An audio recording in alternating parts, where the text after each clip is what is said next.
Shalom y bendiciones hermanos y hermanas desde todas partes del mundo. Bienvenidos a la discusión de hoy. Como siempre, en primer lugar, una cálida bienvenida para ti, Baruch. Me alegra verte, amigo. Shalom, Cristian, también me alegra verte. Gracias. Hoy tenemos un tema muy importante, Baruch, y es que nos hemos encontrado con muchas personas que abiertamente nos preguntan, ¿cómo es que se debe orar en verdad? ¿Cómo oramos de manera efectiva desde la perspectiva bíblica? Sé que mencionaste algo sobre la sanidad y la oración desde una perspectiva bíblica en la conferencia de Sydney del 2022, pero realmente necesitamos ampliar esto un poco más. También, a nivel personal, hemos recibido muchos correos electrónicos de varias personas y hemos notado algunas cosas en algunos grupos de oración, plataformas de oración y foros a los que también asistimos, donde las personas tienen un corazón maravilloso para el Señor, son muy apasionados y realmente quieren hacer lo correcto. Así que, si estás listo, empecemos. Entremos de lleno en el tema. A modo de introducción, hablemos un poco sobre el comentario inicial. ¿Cuál es la mejor manera de orar? ¿De pie, sentado, de rodillas, inclinado? ¿Deberíamos tener las manos abiertas, cerradas, levantadas hacia Dios? ¿Hay ciertas palabras que debemos decir en nuestras oraciones?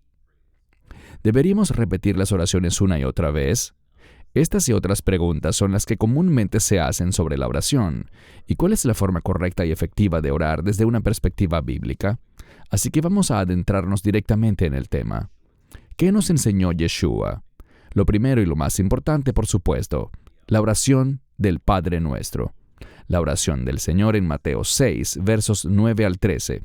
Baruch, te cedo la palabra para tus comentarios iniciales, y también si quieres puedes hacer algunos comentarios sobre lo que Yeshua nos enseñó acerca de la oración del Señor. La oración tiene que ver directamente con nuestra relación con Dios.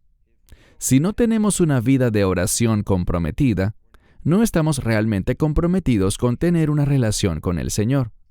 La palabra hebrea para orar es un verbo reflexivo, lo que significa que algo sale y algo se devuelve. Por lo tanto, debemos esperar una respuesta de Dios, es decir, no es simplemente un monólogo en el que descargamos todos nuestros deseos y súplicas sobre Dios, sino que también debemos esperar para escuchar de Él, ya sea en palabras audibles o simplemente una confirmación, un anhelo, una inclinación hacia algo, una guía. Deberíamos tener una respuesta de Dios. No te apresures al orar. En segundo lugar, en las preguntas mencionaste el aspecto de la repetición. Las Escrituras están en contra de la vana repetición. Pero, a veces, la repetición es buena porque estamos familiarizados con eso. Se trata de una oración con fundamento bíblico. Por lo tanto, ese tipo de oraciones como la que vemos ahora de Mateo 6, versos del 9 al 13, tradicionalmente llamada la oración del Señor, es muy bueno repetirla. Es una oración poderosa y sienta las bases de lo que debería ser la oración. Y cuando miras la oración del Señor, Baruch, está tan bien estructurada que cubre muchas cosas, incluso la vida cotidiana. De manera que sí, esto es algo en lo que definitivamente estamos de acuerdo y animamos a las personas a hacer esta hermosa oración todos los días. No hay ningún problema con eso. Sigamos adelante entonces. Santiago 5, verso 16. Confesaos vuestras ofensas unos a otros y orad unos por otros para que seáis sanados. La oración eficaz, ferviente del justo, puede mucho. Baruch, esto destaca la importancia de confesar los pecados también. Sabemos que podemos confesarnos unos a otros, pero es muy importante confesar ante Dios, nuestro Señor. Ese es un componente clave de la oración, ¿correcto? Tienes la palabra, Baruch. Así es. En Yom Kippur tenemos una oración específica llamada Al-Het, que significa por el pecado. Es una larga lista de todos los posibles pecados que uno puede cometer. Y cada año, cuando la recito, no es una vana repetición, sino que hay cosas que menciono en esa oración al enumerar posibles pecados que me hacen entrar en convicción. Así que confesar los pecados ante Dios es muy importante. A veces tenemos un amigo cercano con el que podemos hablar, revisarse el uno al otro y ser vulnerables. Al confesarnos ante otra persona, se vuelve más real para nosotros.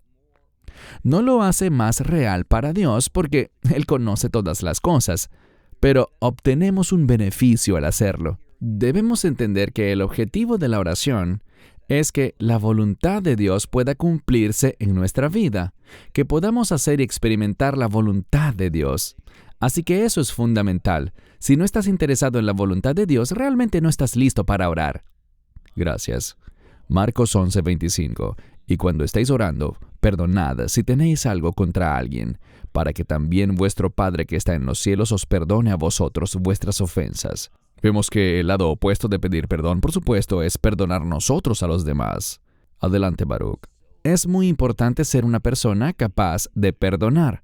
Muchas veces, las personas hacen algo y es posible que no tuvieran la intención que creímos que tenían al hacerlo. O tal vez sí la tenían y realmente lo lamentan.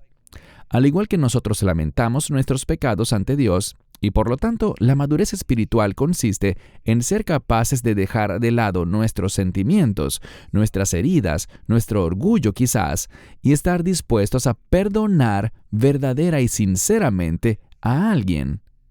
Esto tiene un efecto maravilloso en la persona que perdona.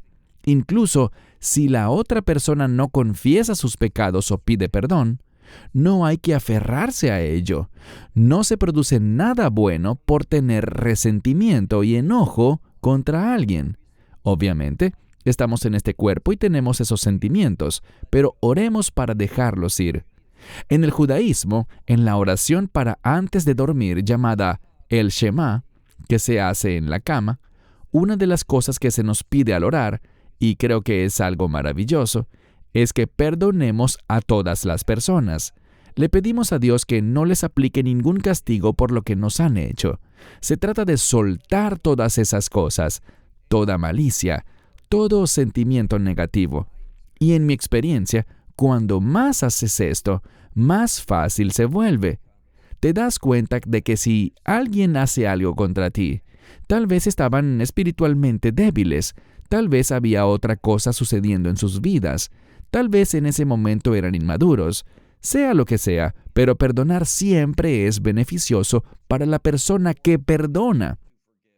Por lo tanto, ese espíritu de perdón es una parte fundamental para poder orar efectivamente por los demás y por uno mismo.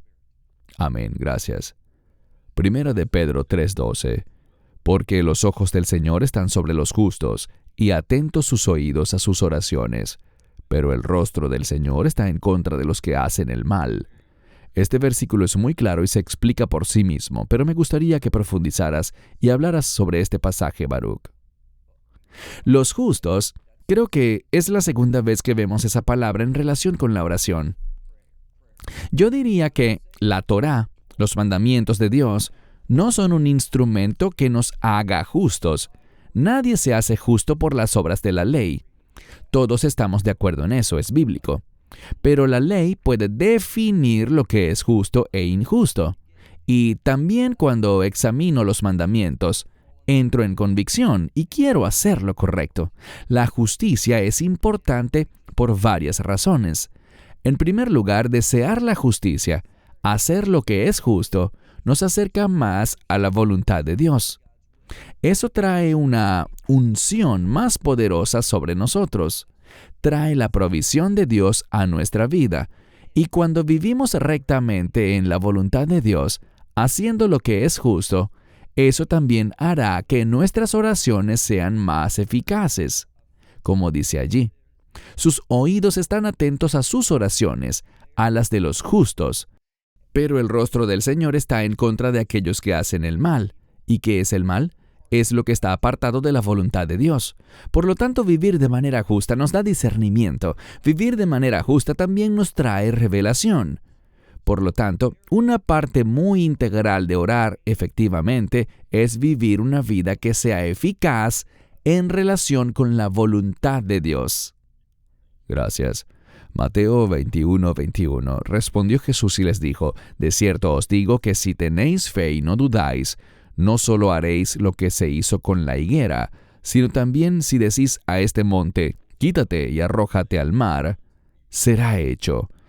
Ya has mencionado este versículo antes, Baruch, pero creo que es un buen repaso sobre la importancia de la fe, y esto también debe ser tomado en el contexto correcto. Gracias por establecerlo de esa manera. Sí, dice que puedes decirle a este monte, y en uno de los pasajes el contexto es el monte de los olivos. Eso es importante porque el monte de los olivos se moverá, será arrancado y arrojado al mar. ¿Por qué? Eso tiene relación con el establecimiento del reino de Dios. Y fíjense lo que dice, lo que se hizo con la higuera. Israel es la higuera, por supuesto, aquella que él maldijo por no dar fruto. ¿Cuándo se supone que debemos dar fruto? Este pasaje, por supuesto, no fue escrito en la temporada de higos, pero eso es desde un punto de vista humano y terrenal, en un mundo caído. Sabemos que en la Nueva Jerusalén los árboles darán fruto cada mes, 12 veces al año. Así que todo lo que rodea a este pasaje tiene un contexto de reino, y el mensaje es que la fe es consona con el propósito del reino. Debemos orar y nuestra fe debe enfocarse en llevar nuestra obediencia, nuestras acciones y nuestras obras en relación con un propósito de reino.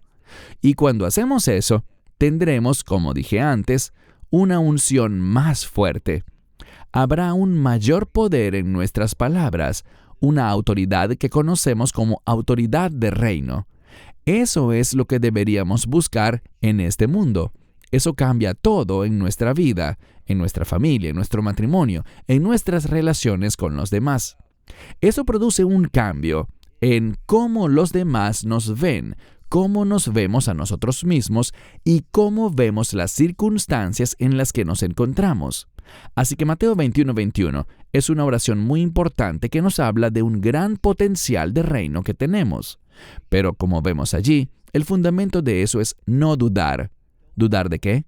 No dudar de lo que Dios hará, de sus promesas, esas verdades proféticas relacionadas con el reino de Dios.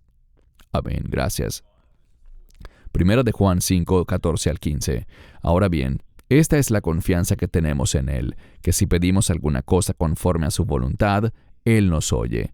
Y si sabemos que Él nos oye en cualquier cosa que pidamos, sabemos que tenemos las peticiones que le hayamos hecho.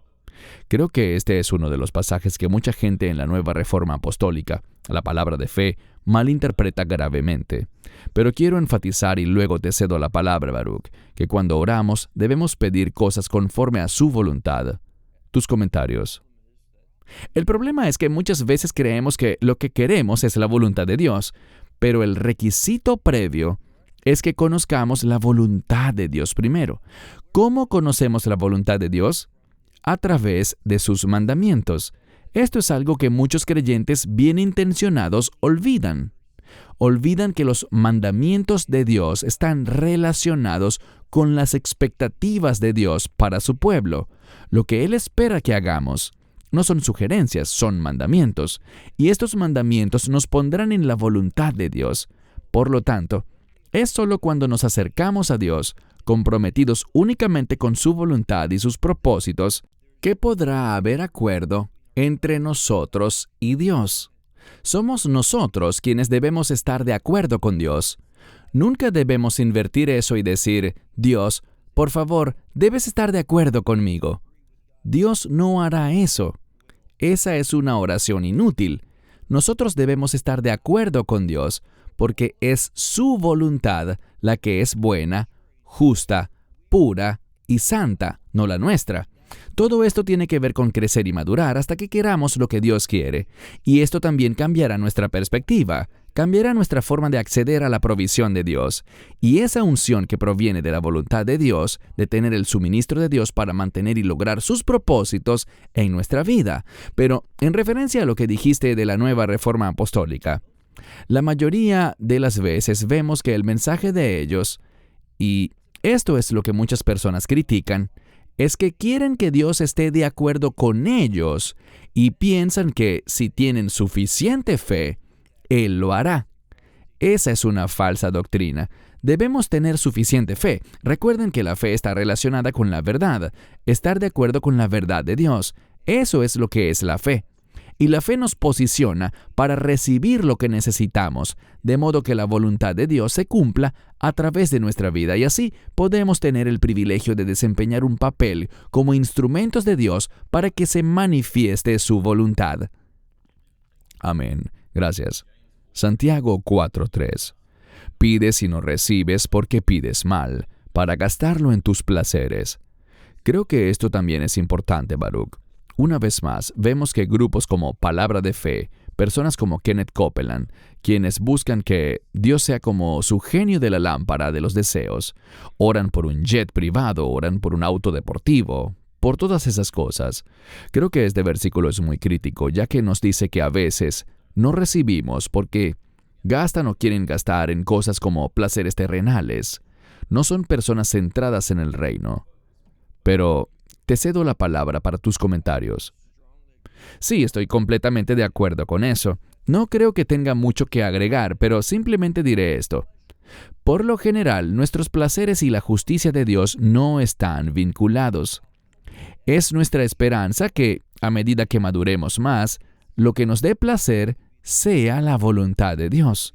Pero cuando comenzamos muy a menudo en alguien que es espiritualmente inmaduro, lo que le complace, lo que le da placer, lo que esa persona desea, son cosas que no tienen nada que ver con la justicia de Dios. ¿Por qué? Mis placeres, el verso dice tus placeres, pero hagámoslo personal. Mis placeres no manifiestan la gloria de Dios. Por lo general tienen un propósito, la gratificación de la carne. Esto no es madurez espiritual, es exactamente lo contrario, y es por eso que esos movimientos que mencionaste hace un momento como Palabra de Fe, Nómbralo y Decrétalo, el Evangelio de la Prosperidad y otros más, no se preocupan por la justicia, se preocupan por los placeres personales. Eso realmente es otra cosa, y elijo mis palabras cuidadosamente al pensar en esto. Lo que es blasfemo para Dios y una idolatría cristianizada es pensar que lo que le interesa a Dios es nuestro placer. Ahora bien, ¿Dios es un Dios bueno? Claro que sí. ¿Es un Dios generoso? Por supuesto. ¿Es un Dios bendito? Sí lo es. Pero lo que debemos comprender es que para el hombre interior es agradable estar en la voluntad de Dios y ser usado por Dios. Eso es lo que trae un gozo sobrenatural a nuestra vida. Y aquí está el problema. La gente está siendo engañada hoy en día y está confundiendo ese gozo espiritual que está arraigado en la obediencia a la voluntad de Dios. Están siendo engañados y piensan que la gratificación de la carne es el gozo que Dios quiere darnos. No, la gratificación de la carne proviene del enemigo. Ese gozo sobrenatural y espiritual que sobrepasa todo entendimiento es lo real. Y quisiera compartir algo rápidamente. Lo he hecho un par de veces. Recuerdo que iba a hacer un viaje y dije de antemano, muy sinceramente, Dios, úsame en este viaje. Dios, no importa qué tan pequeño o grande sea, solo quiero saber que me has usado. Y llegué al destino, y mi maleta no llegó. Todas las demás llegaron. Fui a preguntar y me dijeron, su maleta ya viene. Esperé media hora. Todos se habían ido. La maleta no llegó. Volví a preguntar y me dijeron, su maleta fue llevada al lugar equivocado, pero ya la van a traer. La tendrá aquí pronto. En ese momento no había nadie alrededor. Estaba solo, y esta mujer que trabajaba en el aeropuerto se me acercó. Quizá tendría unos 60 años y me dijo, ¿puedo hacerle una pregunta? Dije, claro, estoy esperando mi maleta, así que tengo tiempo de sobra. Y ella me hizo una pregunta sobre un tema espiritual, lo cual me sorprendió. No pensé que esa era la pregunta que me iba a hacer. Y hablamos y pude ver al final que había algo realmente importante. Había un asunto con una doctrina por la cual estaba siendo perseguida por su familia y sus amigos, y ellos fueron realmente duros con ella. Y compartí con ella y miramos la Biblia juntos, y cuando lo hicimos, ella sentía tanta alegría. Tenía lágrimas en los ojos simplemente porque sabía que Dios estaba con ella, que estaba en el camino correcto. Creo que no hice más que confirmarle algo, y ella me dijo, «Muchísimas gracias». Y nunca había visto una gratitud tan sincera por algo que, desde mi punto de vista, era una pregunta simple. Y, ya saben, estaba tan enojado por estar esperando. ¿Por qué todos los demás recibieron sus maletas y yo no? Y finalmente, cuando ella se alejó, inmediatamente mi maleta llegó. Y pensé dentro de mí, ¿qué persona tan tonta he sido? No tenía nada que hacer ese día. Estoy molesto porque tuve que esperar tal vez 30 o 35 minutos por una maleta. Pero eso creó una oportunidad para que Dios me usara de una manera que, para mí, no fue tan importante, pero creo que fue algo grande para ella, aunque era algo pequeño con respecto a otras cosas. Pero si queremos ser usados por Dios, debemos ser usados para sus propósitos y no para los nuestros. Y eso me dio una gran alegría. Algo tan simple, ¡qué alegría! En eso consiste ser espiritual, ser usado por Dios para bendecir y animar a los demás. Alabado sea Dios, maravilloso. Hebreos 4:16. Acerquémonos pues confiadamente al trono de la gracia para alcanzar misericordia y hallar gracia para el oportuno socorro. Creo que esta es la confianza que debemos tener como creyentes, solo por ese sacrificio perfecto de Yeshua. Tus comentarios, Baruch. Todo este pasaje comienza con nuestro gran sumo sacerdote. Recordemos su obra en la cruz, su obra de redención, cuando Él fue crucificado y murió. Sabemos que el velo del templo, el parójet, se rasgó de arriba a abajo, y creo que hay una conexión entre eso y tener acceso al trono de la gracia. Ahora, esto nos dice algo. La gracia está relacionada con la voluntad de Dios. Dios nos da gracia a ti, Cristian, a mí, a todos los creyentes, para que su voluntad se cumpla. Nunca debemos olvidar la relación entre la gracia y la voluntad de Dios. Así que, cuando dice, para alcanzar misericordia y hallar gracia para el oportuno socorro, hay un tiempo en el que necesitamos socorro. Tal vez sea yo quien tiene una necesidad o tal vez sea alguien más, y esa gracia me ayuda a trabajar y servir a Dios para que la voluntad de Dios se cumpla en la vida de otra persona, o como dije antes, tal vez en mi propia vida. Pero este es el propósito. Nos acercamos a Dios para que las necesidades puedan ser satisfechas. Y puede ser necesidades básicas, pero sospecho que en este contexto, esas necesidades que se deben satisfacer son las cosas que necesitamos para que la voluntad de Dios se haga realidad en nuestra experiencia diaria. Eso es muy importante y solo a través del Mesías y su obra, eso puede convertirse en realidad en nosotros. Amén, gracias. Esto es muy importante, es uno de los versículos más cortos.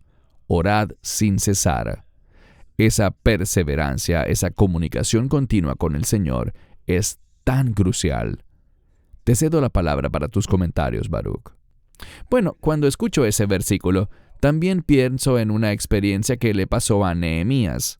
Si miras a Nehemías, él fue alguien que oró durante meses por algo. Pero cuando llegó el momento de que eso se hiciera realidad, hizo una breve oración. Y debemos ver que ambas cosas no son contradictorias, sino que van de la mano. A veces necesitamos orar y lleva tiempo. ¿Por qué? Tal vez necesitamos cambiar. Tal vez alguien más necesita cambiar, pero sea lo que sea, no te desanimes. Orar sin cesar significa no rendirse. Ahora, también significa que la oración debe dominar nuestra vida, dominar nuestro día. Y por eso me gusta el estándar bíblico de orar por la mañana y también al mediodía. ¿Por qué es importante orar al mediodía? Porque interrumpe nuestra rutina normal. Aparta un tiempo en el momento más ocupado del día para detenerte. No tiene que ser mucho tiempo, pueden ser 5 minutos o 10 minutos, pero acércate a Dios.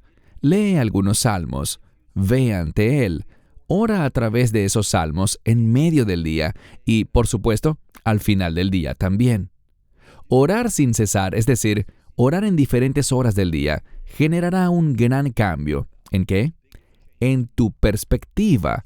Si pudiera decir solo una cosa sobre la oración, sería que la oración, cuando es fiel, efectiva y constante, y es a eso que esto se refiere al decir orar sin cesar, orar constantemente, es algo que producirá primeramente un cambio en tu perspectiva.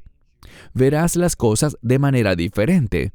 Y el resultado de eso, de ver las cosas de manera diferente, es que te sentirás diferente. No sentirás el estrés, la ansiedad, la presión, no sentirás la ira que normalmente enfrentamos a lo largo del día o de la semana.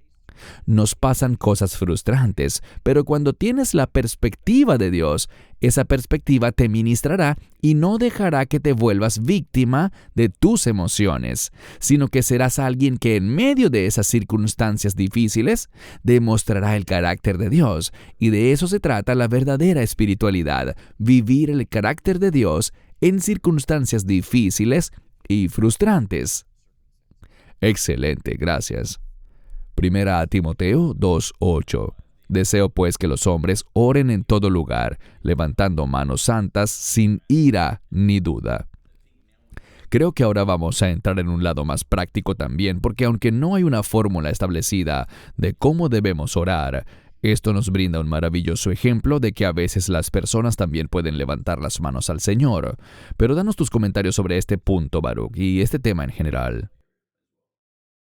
Sí, levantar manos santas en oración es algo bíblico que debe hacerse, ya sea en un servicio público, lo cual está bien. He visto a personas hacerlo, algunas personas que, como yo, son un poco más reservadas, más rígidas quizás, lo hacen en casa, en privado, en el llamado armario de oración, cuando estás solo y sin ira. No deberíamos hacer oraciones que digan, Dios, castiga a estas personas. Y entiendo que hay algunos salmos que hacen eso, son salmos que tienen un nombre especial. Hay algunos salmos en los que David, por ejemplo, hizo eso. Hay momentos en los que queremos que caiga el juicio de Dios sobre alguien. Oramos por nuestros enemigos, pero a veces necesitamos el juicio de Dios sobre ellos. Creo que esos salmos son raros, así que ora sin ira, no desde el enojo ni deseando la destrucción de los demás. Y aquí está la parte más importante. Ora sin dudar. Sabemos que el que duda es como una ola que va y viene sin estabilidad en su vida. La Biblia dice que el que duda no debe esperar recibir nada de Dios. Entonces yo animaría a las personas a que oren para no caer en la duda, por no saber si Dios actuará en una situación. Dios, oro para que lo hagas. ¿Será que lo harás? ¿Y cuándo lo harás? No estoy seguro. Espero que sí. Todo eso es duda. Más bien ora así. Dios, ayúdame a no dudar nunca. Fortalece mi fe. Ayúdame a entender que tus promesas son verdaderas. Entonces, esa es otra cosa por la que deberíamos orar. De hecho, he estado pensando en escribir un devocional de oración que incluya cosas por las que deberíamos orar cada día, o al menos cada semana o cada mes. Diferentes oraciones durante tal vez un mes o un año, pues necesitamos saber por qué cosas deberíamos orar.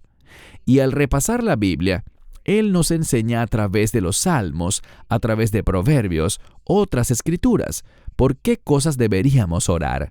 Por ejemplo, por misericordia. Es algo muy sabio.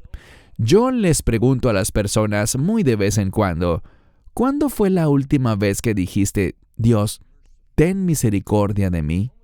¿Cuándo fue la última vez que oraste sinceramente pidiendo que Dios fuera misericordioso contigo? Puedo decirte esto, si no oras a menudo por la misericordia de Dios, no tienes una comprensión correcta de tu necesidad, porque si quedamos de nuestra cuenta, tendemos a desviarnos, tendemos a alejarnos, a hacer lo que no debemos, y constantemente necesitamos la misericordia de Dios. Sí, somos perdonados, pero el que hayamos sido perdonados no significa que no debamos buscar la misericordia de Dios, y la misericordia de Dios va a traer un buen cambio a nuestra vida. A través de la misericordia crecemos y por ella aprendemos a extender misericordia a los demás. Cierto, gracias, bien dicho. Filipenses 4:6. Por nada estéis afanosos, sino sean conocidas vuestras peticiones delante de Dios en toda oración y ruego con acción de gracias. Creo que es algo que lamentablemente se descuida en la oración de muchas personas, venir ante Él con agradecimiento. Eso es tan importante, ¿sabes? Reconocerlo en todos tus caminos y venir ante Él con acción de gracias. tus comentarios. Me alegra mucho que hayas enfatizado la gratitud, porque en realidad la madurez espiritual es reconocer que debemos agradecer a Dios por todas las cosas. Y a medida que crecemos y maduramos, reconoceremos cada vez más cosas por las cuales estar agradecidos. Hay cosas que son fáciles de agradecer, como cuando Dios nos bendice, cuando la vida va bien. Pero cuando una persona está pasando por un momento difícil, ya sea debido quizás a un miembro de la familia. Hace poco concluimos el grupo del tour aquí en Israel y alguien me compartió un asunto personal relacionado con uno de sus hijos, y estaban muy afligidos, como cabría estarlo. Todos lo estaríamos en un caso así. Y lo que les dije es que esta es una oportunidad para que ministren a su hijo, para que intervengan. Es una oportunidad para que demuestren el carácter de Dios a ese hijo suyo. Es un hijo adulto. No se trataba de un niño pequeño de 3, 5 ni 10 años, sino de un adulto plenamente ya crecido. Debemos reconocer y estar agradecidos por los momentos difíciles, porque son oportunidades para crecer, oportunidades para experimentar a Dios, oportunidades para ser utilizados por Dios, oportunidades para ver a Dios obrar en una situación. Y cuando hacemos eso, crecemos y maduramos. David oró de manera tan efectiva. Y volviendo al grupo del tour, estábamos en Emek Ha-Elah, donde David luchó contra Goliat. ¿Y qué dijo David? Ya sabes, él había luchado contra osos y leones como pastor. Son cosas difíciles. Imagina enfrentarte a un oso y a un león. Pero David entendió algo. Eso lo preparó para pelear contra Goliat. Cuando todos los demás tenían miedo, cuando nadie más estaba dispuesto a luchar contra Goliat, David pensó, ¿cuál es el problema? Este filisteo incircunciso caerá. He derrotado a osos y a leones. Este filisteo será igual que ellos. Así que agradece por esos momentos difíciles, porque quizás te estés preparando para un momento más difícil que se cierne sobre el horizonte.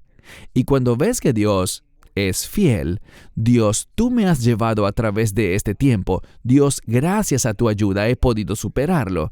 Y ahora llegó un problema mayor. Pero es el mismo Dios, es el mismo proveedor, es el mismo Dios victorioso. Y por lo tanto, también superaremos ese tiempo. Así como fue fiel en el pasado, también será fiel en el futuro. De modo que estas cosas son fundamentales para que crezcamos, maduremos y seamos utilizados por Dios de manera mayor. Y estar agradecidos es fundamental para el crecimiento espiritual. Amén, gracias. Juan 14, 13-14.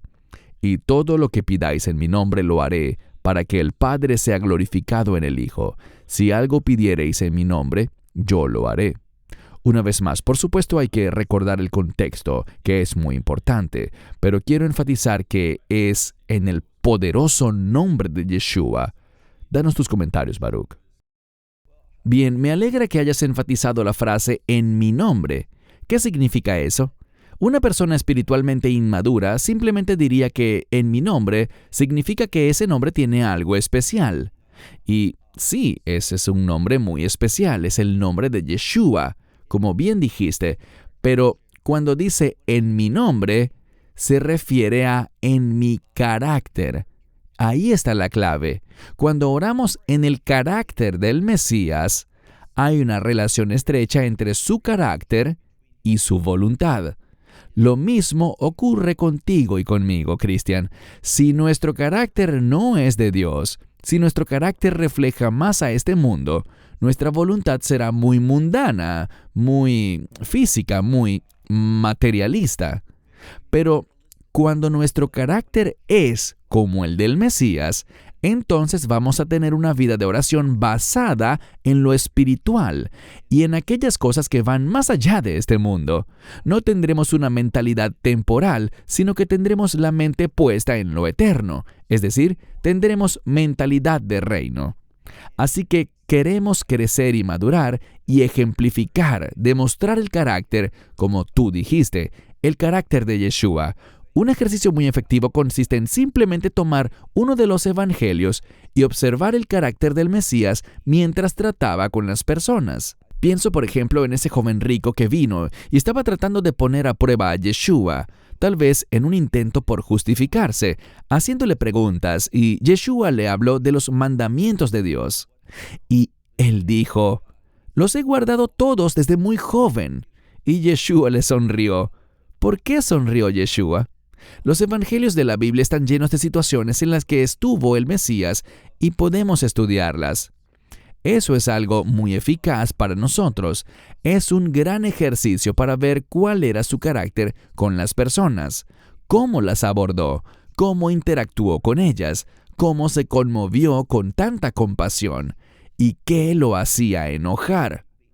Muchas veces pienso que las cosas que me hacen enojar no son las cosas que enojan al Mesías, y eso muestra una falta de capacidad, muestra una forma equivocada de pensar, muestra inmadurez en mi vida. Así que descubrir el carácter del Mesías a través de sus interacciones, esas que leemos en los Evangelios, es un gran ejercicio que nos ayuda a crecer en el carácter de Yeshua. Amén, gracias. Hechos 1:14. Todos estos perseveraban unánimes en oración y ruego, con las mujeres y María, la madre de Jesús, y con sus hermanos. Antes de cederte la palabra, Baruch, desde mi perspectiva, creo que se obtiene mucho de este pasaje. Se habla de estar en oración, en unidad, unánimes, pero también se habla de un grupo de oración. Siempre vemos que están en un grupo cuando oran. Danos tus comentarios, Baruch. Yo diría lo siguiente. En lugar de decirle a alguien, oye, voy a orar, ¿me acompañas a orar? Antes de hacer eso, a veces es bueno compartir sobre la oración que quieres hacer y preguntarles a las personas, ¿podemos estar en unidad en esto? Así como dice aquí, unánimes. ¿Estamos en unanimidad en esto? Yo lo he hecho, y a veces la gente me ha dicho, no sé si esta es la oración correcta que deberías estar haciendo. No creo que tengas la perspectiva correcta en este asunto. Y ellos con amor y amabilidad fueron capaces de ponerme donde necesitaba estar, ponerme en un camino diferente, en una mentalidad diferente, ayudándome a crecer, ayudándome mientras me ministraban. Así que creo que es muy importante asegurarnos de que cuando oremos, haya unidad y, a menudo, oramos en grupo, lo cual es algo maravilloso. Y tú lanzas tus peticiones de oración y yo lanzo mis peticiones de oración, o lo que sea, y realmente no sabemos si hay unidad o no. Así que a veces es bueno dar ese paso previo de compartir lo que vamos a orar y preguntar a la gente si podemos estar en unidad en eso. Dice aquí que debemos hacerlo, presentar nuestras oraciones y súplicas. La palabra súplica, si la revisamos en griego, está relacionada con la gracia. Es un deseo de que la gracia esté presente en una situación. Eso dice mucho, así que debemos ayudar a desarrollar nuestras mentes para tener una oración eficaz y que haya unidad entre todos los que están orando. Pueden haber cosas en las que haya desunión y esas cosas deben ser dejadas de lado. Debe haber un acuerdo y podemos ayudarnos mutuamente a alcanzar ese acuerdo. Muy bien, gracias. Ahora hablemos sobre algunos errores comunes. No se trata de ser pedantes o mezquinos, pero queremos llamar la atención sobre algunas cosas. Echemos un vistazo a este primer pasaje, Mateo 18:20. Porque donde están 2 o 3 reunidos en mi nombre, allí estoy yo en medio de ellos. Veo esto con regularidad. Muchas veces usan este pasaje de las Escrituras cuando es un grupo muy pequeño de personas que se reúnen para orar, y luego te quedas pensando, y alguien hace la pregunta, ¿se necesitan 2 o 3 para que el Señor esté presente? Claro que no. Tenemos ese tiempo personal de oración con el Señor a solas. Él oye nuestras oraciones sin importar dónde estemos, incluso si estamos solos. Y quiero cederte la palabra, Baruch, porque hay un cierto contexto en estos pasajes de Mateo. ¿A qué se refiere esto en realidad? Así que te cedo la palabra para que nos compartas tus comentarios. Bueno, hay un par de cosas aquí. Nuevamente vemos en mi nombre. Es muy importante estar en el carácter. Y está el carácter del Mesías, y su carácter, por supuesto, está relacionado con su voluntad. Sus deseos siempre son correctos. Cuando 2 o 3 están reunidos, aquí tenemos otra vez esos 2 o 3 testigos. Debe haber 2 o 3 personas para que haya eso que hablamos antes, ese acuerdo de compartir algo. ¿Es esta la voluntad de Dios? ¿Es esta una oración adecuada? Estoy seguro, Cristian, que tú habrás tenido esta misma experiencia en la que personas de un grupo oran por algo. Y, por ejemplo, escuché a alguien, no mencionaré su nombre, que dijo: ahora mismo yo declaro la salvación de nuestros nietos. ¿Qué significa eso de que yo declaro? ¿Cómo es eso? Si yo declaro algo, ¿Dios tiene que apegarse a eso? No, creo que es al revés. Dios habla y nosotros debemos obedecer. No damos una declaración y esperamos que Dios la obedezca. Así que creo que debe haber un acuerdo, una consistencia de que estamos haciendo oración de la manera correcta. Ahora, cuando aquí dice, yo estaré en medio de ellos, la presencia de Dios, estoy de acuerdo con todo lo que dijiste, ya sea que haya 2 o 3 o 100, o así esté solo, Dios nunca nos abandonará ni nos desamparará. Su Espíritu mora en nosotros. Pero en este contexto significa yo estoy allí en medio de eso. Cuando oramos correctamente, cuando oramos por la voluntad de Dios, cuando oramos humildemente, cuando oramos haciendo intercesión por otros, esto va a suceder. Al decir estoy en medio de ellos, lo veo como su presencia, como su unción, su provisión, todas esas cosas. Así que entre más examinamos esto, y agradezco los pasajes que estás trayendo a nuestra atención en este estudio, vemos que las Escrituras están llenas de oración para ayudarnos a ser más eficaces al presentar nuestras súplicas ante Dios, nuestras intercesiones, nuestras peticiones ante Él. Aprovechemos esto. Amén, gracias. Mateo 6:7. Y cuando oréis, no uséis vanas repeticiones como los gentiles, que piensan que serán oídos por sus muchas palabras. Creo que tú y yo estamos de acuerdo en que la palabra clave allí es vanas repeticiones. Sin embargo, quiero abordarlo de manera más práctica, porque lo hemos visto en algunas reuniones de oración a las que hemos asistido. Se ha planteado la pregunta, y te la refiero para que nos des tus comentarios. Sé que hablarás sobre la diferencia entre las repeticiones vanas, pero ¿con qué frecuencia deberíamos orar por algo? Te daré un ejemplo. Conocemos a una mujer cuyos hijos no son salvos. No tienen interés en el Evangelio. De hecho, rechazan el Evangelio y se burlan de él. ¿Con qué frecuencia debería reunirse la gente en un grupo para orar por personas así? Bueno, te diré 2 cosas respecto a eso, Cristian. Primero, a modo de introducción, había una creencia común de que si decías algo suficientes veces, eso tendría un gran impacto. Esas son repeticiones vanas. Pensar que de alguna manera, simplemente por repetir algo una y otra vez, que hay un número mágico y si lo hago ese número de veces, Dios lo hará. Es como una falsa doctrina en el judaísmo de que hay un número mágico de mandamientos y que cuando se alcance ese número de mandamientos, entonces se establecerá el reino. Bien, vayamos a la pregunta directa que has planteado. En casos así, si hay alguien que no tiene interés alguno en el Evangelio, tal vez en lugar de orar por su salvación, deberíamos orar como hizo Pablo, para entregarlos. A veces deberíamos orar para que Dios traiga algo a sus vidas que les haga ver su necesidad de Él. Pablo oró por la entrega del no creyente y a veces simplemente orar constantemente para que alguien sea salvo, alguien que, como mencionaste, no tiene interés y se burla de Dios, alguien que está totalmente en contra de Él, simplemente no va a suceder. Eso requerirá algo que produzca un cambio en su perspectiva. Así que, en lugar de orar por su salvación, podríamos orar quizás para que puedan reconocer su necesidad de Dios, orar para que vean la futilidad de sus acciones. Esto es algo difícil. Queremos que las personas sean salvas, no queremos que los miembros de nuestra familia se pierdan. Es trágico cuando eso sucede. Ahora bien, orar simplemente por sanidad. Algunos del grupo del tour me dijeron, hemos estado orando durante 3 años por alguien que tiene un problema de salud y no sé si pueda seguir orando por eso sin dudar, sin que parezca una repetición vana. Es difícil lidiar con estas cosas porque hay muchas emociones y mucho amor hacia esas personas. Deseamos ver a alguien sano y restaurado o salvo. Así que es muy difícil. Hay fuertes emociones involucradas. Sí, gracias. Ahora vamos a pasar a otro texto en el Evangelio de Mateo, verso 6, el capítulo 7, verso 6. No deis lo santo a los perros, ni echéis vuestras perlas delante de los cerdos, no sea que las pisoteen y se vuelvan y os despedacen.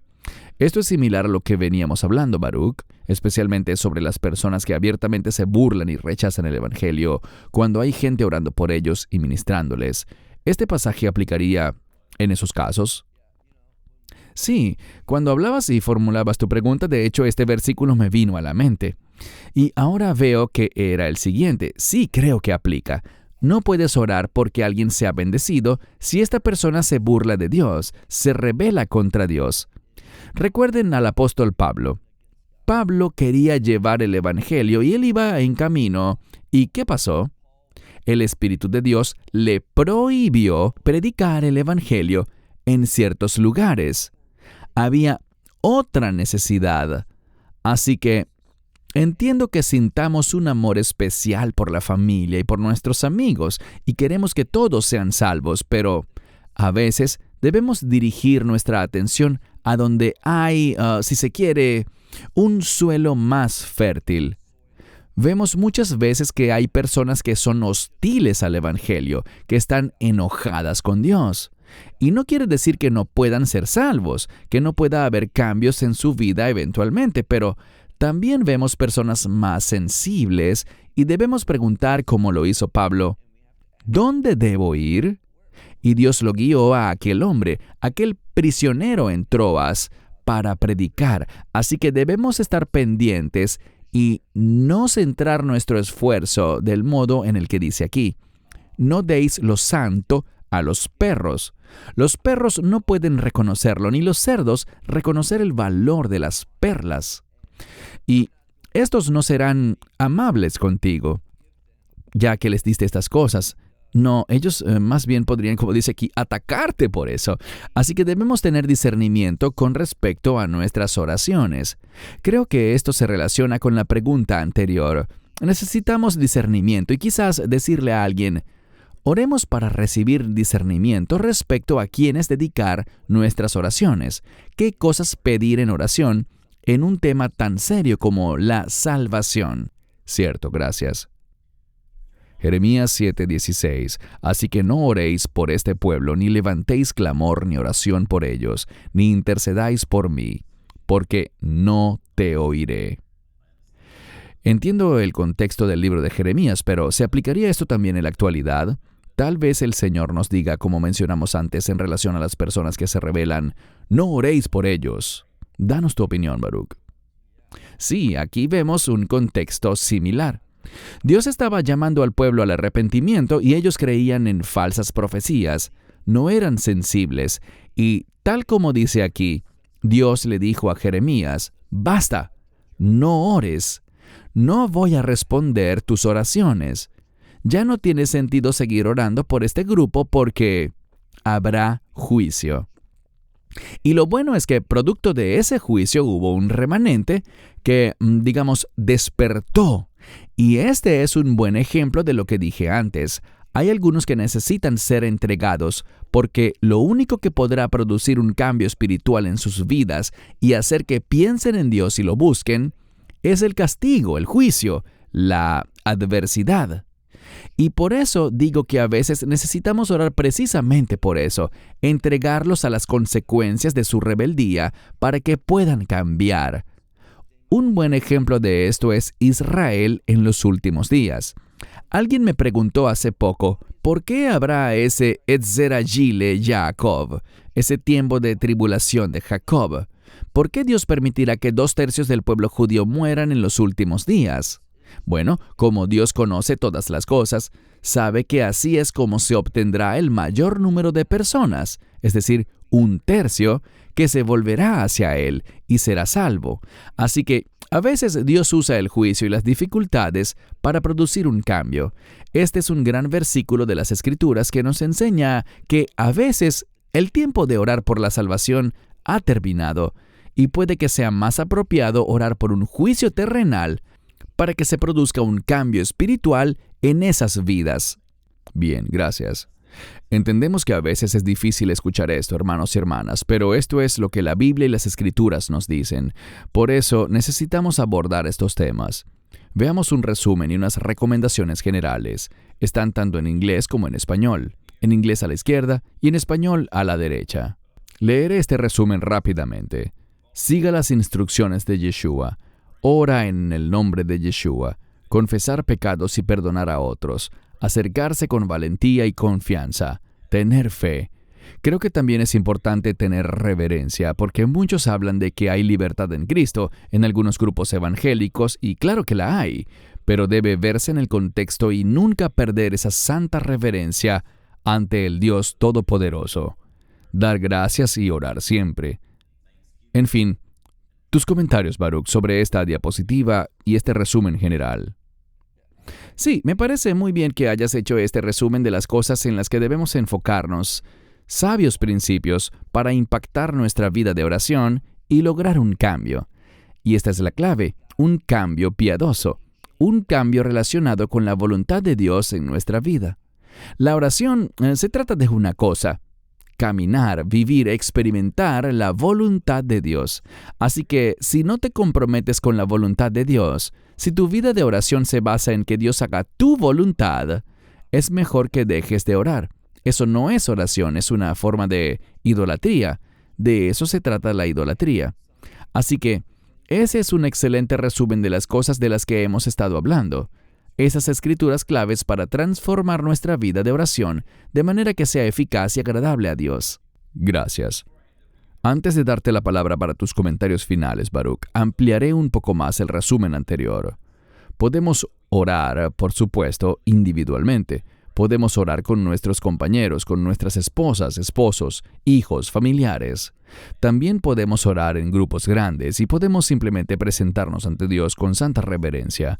Pero no hay una fórmula específica establecida sobre cómo hacerlo, siempre y cuando lo hagamos de acuerdo con su voluntad. Podemos hacerlo individualmente o en grupo. ¿Eso sería correcto, Baruch? Sí, absolutamente.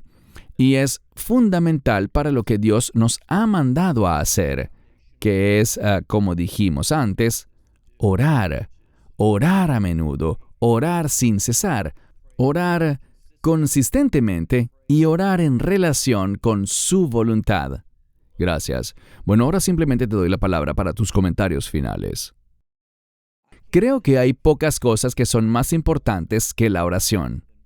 Y la Biblia nos brinda una gran cantidad de consejos, instrucciones, principios para que nuestra vida de oración sea agradable a Dios.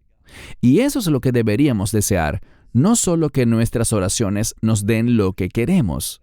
Eso no es para nada lo que desea un creyente maduro. En cambio, debemos desear que nuestras oraciones sean agradables a Dios. ¿Y qué significa eso? Que estén en acuerdo con su voluntad. Y cuando nos preparamos para este tipo de oración, eso nos cambia.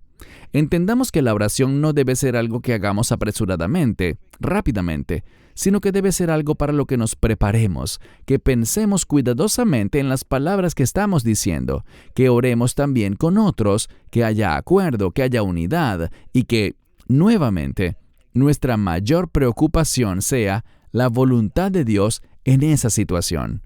Como dije al comenzar, cuando miramos la palabra para el verbo orar, es lejit palel. Esa es una palabra que habla no solo de enviar nuestras peticiones, nuestras súplicas, nuestras intercesiones, sino también de esperar una respuesta. La forma verbal de orar nos instruye que habrá una respuesta de Dios. Dependemos mucho de escucharlo a Él. Y la oración es la forma más eficaz. Cuando estudiamos la palabra de Dios, deberíamos estar en oración. Dios, enséñame tu verdad. Y cuando queremos conocer la voluntad de Dios, Dios responderá. Pero permíteme concluir con esto. Si realmente quieres escuchar a Dios, hay una declaración que debes hacer sinceramente de antemano, y esta es: Dios, cualquier cosa que me enseñes, cualquier cosa que me reveles, cualquier cosa que aprenda de ti, la implementaré en mi vida. Si no tienes el deseo de obedecer a Dios, lo que estás diciendo es: Dios, es una pérdida de tiempo hablarme. Dios habla, Dios revela, Dios les responde a aquellos que están comprometidos con su voluntad. Así que, sean sinceros, sean personas que desean caminar en la voluntad de Dios, obedecer su plan perfecto para tu vida y ser un instrumento para ayudar a otros a experimentar el plan perfecto de Dios para sus vidas también. Amén. Bien dicho, Baruch. Hermanos y hermanas, esperamos que esto haya aportado claridad para aquellos de ustedes que nos han escrito con tantas preguntas relacionadas con la oración eficaz desde una perspectiva bíblica. Muchas gracias, Baruch, por tu tiempo. Yo ciertamente he disfrutado mucho esta enseñanza. Oro para que todos los que están viendo también hayan disfrutado de la enseñanza, y oro para que siempre busquen las Escrituras. Hemos dicho esto una y otra vez. Realmente no importa lo que diga Baruch o lo que diga yo. Lo importante es lo que dice la palabra de Dios. Nuevamente te doy las gracias, Baruch. Gracias, Cristian. Gracias, hermanos y hermanas, por acompañarnos hoy. Oramos porque hayan sido bendecidos y oramos que nos veamos muy pronto. De parte de Baruch en Israel y de mi parte en Sydney, Australia, Shalom y bendiciones. Esperamos que te hayas edificado con el mensaje de hoy y lo compartas con otros. Te invitamos a seguir nuestros estudios cada semana por este canal y por el portal de YouTube de Amarás a Israel. También puedes descargar nuestra aplicación móvil gratuita, Mi Estudio Bíblico. Finalmente, para obtener más información sobre nosotros, visita nuestra web amarasaisrael.org, donde encontrarás otras conferencias de Baruch en audio, video y texto. Hasta el próximo programa. Que el Señor te bendiga en Yeshua HaMashiach, Jesús el Mesías, mientras caminas con Él. Shalom desde Israel.